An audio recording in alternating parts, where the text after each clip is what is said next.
और चलिए आगे बढ़ते बात एक बार फिर से जयपुर की करेंगे। जयपुर से खबर जहां चौमू में अचानक हालात बिगड़ गए हैं। मस्जिद के बाहर पुलिस कर्मियों पर पथराव हुआ। भीड़ पर पुलिस ने आंसू गैस के गोले छोड़े। मस्जिद के बाहर पत्थरों को हटाने को लेकर पूरा विवाद हुआ।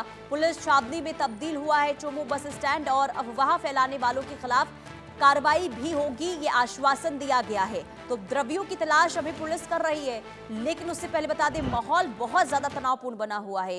रजा उल्ला संवाददाता तमाम जानकारी के साथ जुड़ चुके हैं। रजा, अभी क्या हालात है, क्या माहौल है, अभी जानकारी दीजिए, अपडेट दीजिए, स्थिति कैसी देखिए, है? राजस्थान की राजधानी जयपुर से सटा हुआ चौमू इलाका है, तकरीबन 30 से 35 किलोमीटर दूर है। यहाँ पर देर रात को भारी बवाल है वो देखने को मिला है।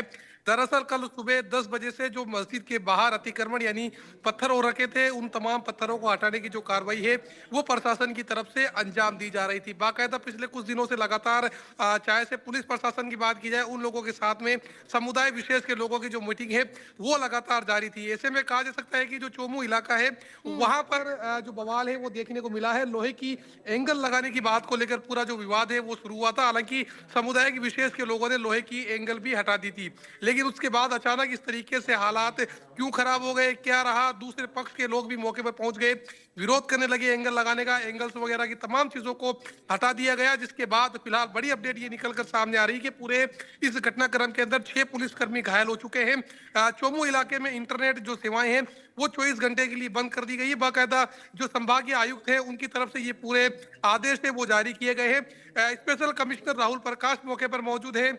जो डीसीपी वेस्ट हनुमान प्रसाद मीणा है वो मौके पर मौजूद है। स्थिति का जो जायजा है वो लगातार लेते हुए नजर आ रहे हैं। चौमू इलाके को पूरी तरीके से जो छावनी में तब्दील है वो फिलहाल यहाँ पर कर दिया गया है। जी रजा उल्ला, इस विवाद की शुरुआत कैसे और कब हुई और अभी तक क्या एक्शन लिया गया है पुलिस की तरफ से?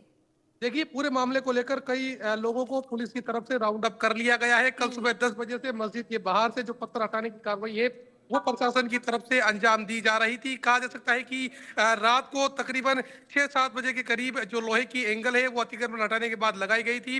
दूसरे समुदाय के लोगों ने इस लोहे की एंगल लगाने का जो विरोध है वो किया गया, जिसके बाद लोहे की एंगल भी दोबारा से हटा दी गई। लेकिन जो अतिक्रमण वहां से हो रखा था, जो पत्थर वगैरह रखे हुए थे, वहां पर पुलिस चौकी लगाने की बात भी सामने आ रही थी।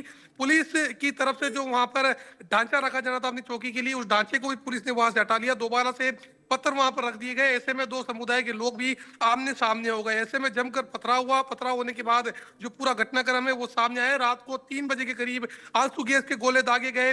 दोनों ही समुदाय के लोग मौके पर मौजूद रहे।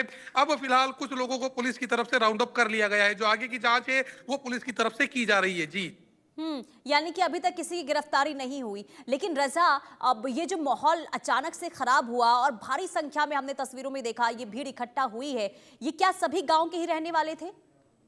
बिल्कुल, देखिए, अभी तक फिलहाल शुरुआती जांच के दौरान यही सामने आया है कि जिस तरीके से कल सुबह से लगातार जो विरोध है वो हल्का फुल्का जारी था, क्योंकि जो चौमू थानाधिकारी हैं प्रदीप कुमार शर्मा, उन्होंने लगातार लोगों से समझाइश की थी, जिसके बाद समाज के जो लोग हैं वो मान भी गए थे, अतिक्रमण हटाने के लिए तैयार भी हो गए थे और बाकायदा अतिक्रमण हटा भी दिया गया था और लोहे की एंगल वहां पर लगा दी गई थी। जिसके बाद जो दूसरे समुदाय के लोग हैं वो मौके पर पहुंचे थे। लोहे की एंगल लगाने का जो विरोध है वो लगातार किया जा रहा था। लोहे की एंगल भी विरोध के स्वरूप जो वहां से हटा दी गई थी। उसके बाद रात को 3 बजे अचानक जो पूरा विवाद है उसने तूल पकड़ लिया। मामले के अंदर 6 पुलिसकर्मी घायल हो चुके हैं और समुदाय विशेष के तकरीबन 8 से 10 लोगों को पुलिस की तरफ से हिरासत में लिया गया है। हालांकि पूरे मामले को लेकर जो चौमू थानाधिकारी प्रदीप कुमार शर्मा है उनका जो बयान है वो सामने आया है। उनका कहना है कि किसी भी तरीके से यदि कोई भी अफवाह फैलाएगा तो उसके खिलाफ ठीक है, सख्त कार्रवाई है वो यहाँ पर की जाएगी। ठीक जी है रजा, बहुत शुक्रिया तमाम जानकारी देने के लिए। तो कोई भी अब आरोपी की गिरफ्तारी अभी इस मामले में नहीं हुई है,